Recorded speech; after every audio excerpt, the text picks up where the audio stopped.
Cinema കാണാൻ പോയപ്പോ തിയേറ്ററിനകത്ത് മോദിയുടെ പരസ്യം, ജനങ്ങൾക്ക് അത് ചെയ്ത് ഇത് ചെയ്തെന്നും പറഞ്ഞു. സിനിമ കാണാതെ പതുക്കി വെച്ച് എനിക്ക് പോരാന്നാ കരുതിയത്.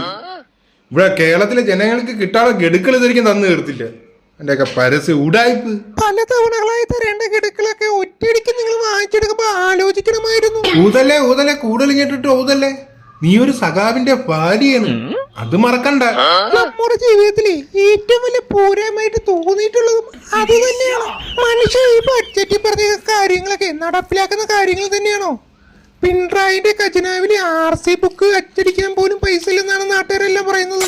ഇലക്ഷന് മുന്നേ ഉള്ള പ്രകടന പത്രികയിലെ പറഞ്ഞിട്ടുള്ള എല്ലാ കാര്യങ്ങളും നമ്മുടെ കേരളത്തിൽ നടപ്പിലാക്കിയോ? ആ പിന്നെന്താ സംശയം?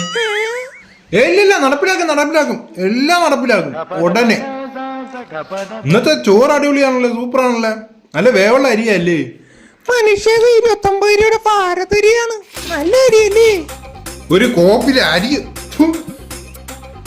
ഇതൊക്കെ മനുഷ്യന്മാര് തിന്നുന്ന കല്ല് കണക്കാണ് ഇരിക്കുന്നത്, കല്ല് കണക്ക്. പുല്ലെടുത്തോണ്ട് പോയിട്ട് മണവും ഗുണമുള്ള നമ്മുടെ റേഷൻ അരി വെച്ച് കഞ്ഞി വെച്ചോണ്ട് പോവാ.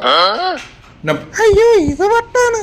BJP കേരളം കൂടി ഭരിക്കുമെന്ന് മേടിച്ചിട്ടുണ്ടായ വട്ട്. എന്റെ അച്ഛനാടി വട്ട്.